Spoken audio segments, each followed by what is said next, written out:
I'm in the book here from the Smithsonian Institution Bureau of American Ethnology, Bulletin 73. It says The Early History of the Creek Indians and Their Neighbors by John R. Swanson. All right. And it says here on page 43, it says the Spaniards have visited several regions of that vast country, and they're like, I believe, in the area of South Carolina, North Carolina, where they first arrived in the 1500s. You caught my past videos. They're called Arambi, Guaycaya, Cuajate, Tansaka, and Pahor. Do you know the name? Do you ever heard of these names, these tribes? The color of the inhabitants is what? Dark brown. The color of the inhabitants is dark brown, dark brown. None of them have any system of writing, but they preserve traditions of great antiquity in rhymes and chants. In rhymes and chants? So we got inhabitants who are dark brown, who be rhyming and chanting. Rhyming, right? Rhyming, freestyling, chanting, rhymes, dark brown. Put it together. Dancing and physical exercises are held in honor, and they are passionately fond of ball games. They're very fond of ball games. Who does this sound like? Let's go again. Inhabitants are dark brown, right? They pass their time in rhymes and chants, and they're very fond of ball games, in which they exhibit the greatest skill. They're very good at it too. Alright, they're very good at it.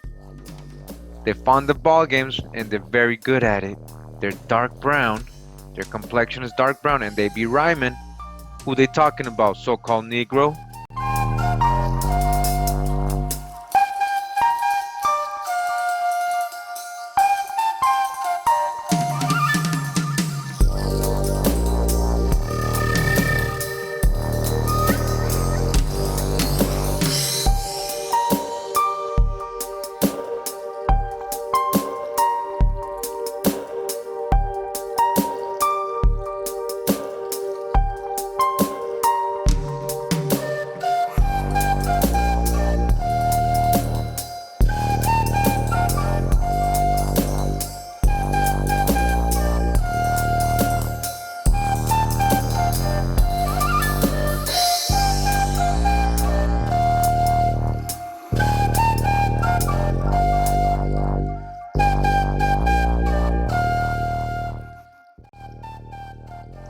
All right, so we got this book. It says here, A Voyage of Discovery into the South Sea and Bering Straits for the purpose of exploring a northeast passage undertaken in the years 1815, 1818, at the expense of His Highness the Chancellor of the Empire, Count Romanov, in the ship Rurik, under the command of the Lieutenant in the Russian Imperial Navy, Otto von Kotzebue. All right, this is Volume 1, 1821. And it says here, the coast of California is inhabited by so many tribes, that there are frequently in the mission Indians of more than 10 different races, each which has its own language. All right. As we were leaving the mission, we were surprised by two groups of Indians, which were also composed of different nations. They were different. They came in military array, that is, quite naked, and painted with gay colors. The head of the most were adorned with feathers and other finery. Some of them, however, had their long, disordered hair covered with down, and their faces daubed in the most frightful manner. There is nothing remarkable in their war dance, and I only regretted that I did not understand the words of their song. The physiognomy of these Indians is ugly, stupid, and savage. Otherwise they are well formed, tolerably tall, and of a dark brown complexion. Dark brown complexion. The women are short and very ugly. They have much of the Negro in their countenance. Again, they have much of the Negro. They have much of the Negro, so-called Negro. You see what I'm reading to you? You see what is written in this book in 1821? They're talking about the Indians of California.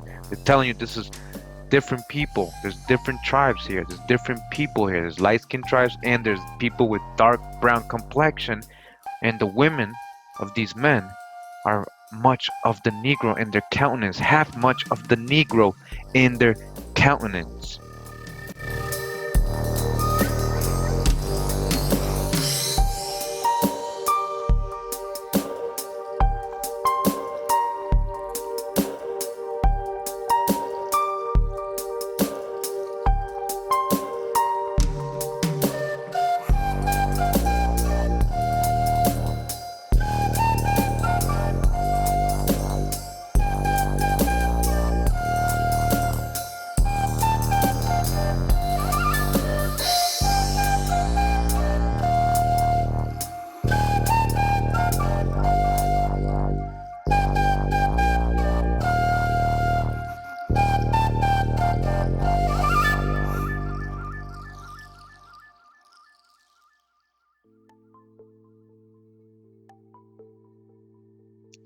We're in this book, the Smithsonian Institute Bureau of American Ethnology, Bulletin 143. It says here, Handbook of South American Indians.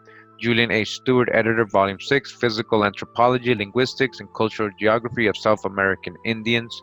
It says here, the Colorado, also Chibchan, have a reddish skin color. This is to some extent accentuated by their custom of painting their faces and bodies a bright red with a color obtained by grinding the seeds of the achiote plant. Hagen, 1939, states that these Indians have generally a lighter skin color than other tribes of the upper Amazon region. The tribes living in the present country of Peru are dark brown.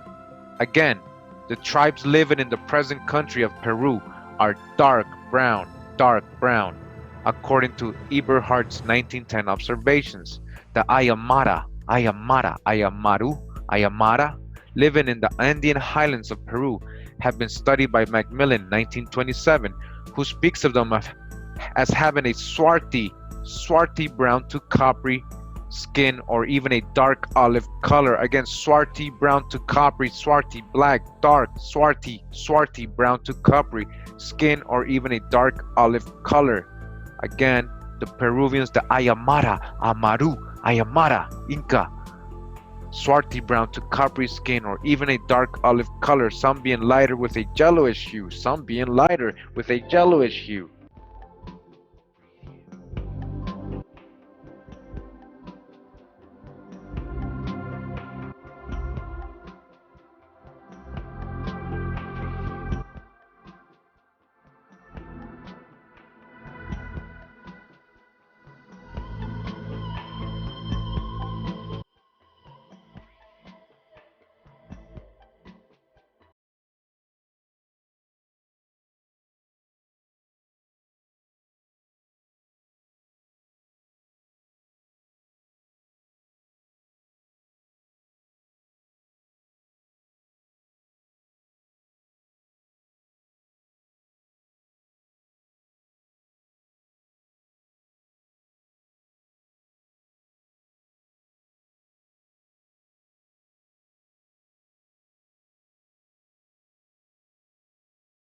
We're in this book, The Indian Journals, 1859-62, by Lewis Henry Morgan and Leslie A. White. All right, and it says, the Osagis, the Kas, and Quapas speak the same language with slight dialectical differences. The Osagis and the Kas are both very dark-skinned. Again, the Osagis and the Kas are both very dark-skinned. All right, very dark-skinned, very dark-skinned.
All right, now we're in this book. It's called The Aborigines of Canada Under the British Crown, with a glance at their customs, characteristics, and history by William Clint. Read before the Society, 23rd of March, 1878. All right, I'm going to go to this part of the book, and it says, the face was broad and flat, with high cheekbones, more rounded and arched than in the Allied type, without having the visage expanded to the same breadth. The forehead was generally low and narrow, the eyes deep, small, and of a dark or light hazel color, the nose rather diminutive but prominent, with wide nostrils, prominent nose, wide nostrils. The mouth large and lips thick, large mouth and thick lips. The expression stern and fierce. The stature through variable and different parts of the continent was in the country we now inhabit generally above the middle size in the men, though the women were usually below that standard, a fact which may probably be ascribed to the drudgery they were obliged to undergo. The color of the skin was red or copper colored, copper colored, a red or copper colored, not red, right? Red man, they really mean copper colored, all right?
In the book Archives of Aboriginal Knowledge, containing all the original papers laid before Congress respecting the history, antiquities, language, ethnology, pictography, rites, superstitions, and mythology of the Indian tribes of the United States by Henry Schoolcraft. So it says here that Chippewyans are sober, timorous, and vagrant, with a selfish disposition which has sometimes created suspicions of their integrity. Their stature has nothing remarkable in it, but though they are seldom corpulent, they are sometimes robust. Their complexion is swarthy. Swarthy. What does swarthy mean? Right? We learned this already. That's dark skin, black skin, Negro skin. Swarthy. Their features coarse, and their hair lank, but not always of a dingy black. Nor have they universally the piercing eye which generally animates the Indian countenance.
All right, we're reading from this book called United States Exploring Expedition during the years 1838, 1839, 1840, 1841, 1842, under the command of Charles Wilkes, USN, Ethnography and Philology. Again, Ethnography and Philology by Horatio Hale. I'm going to go to this part of the book. It says, the Californian Division.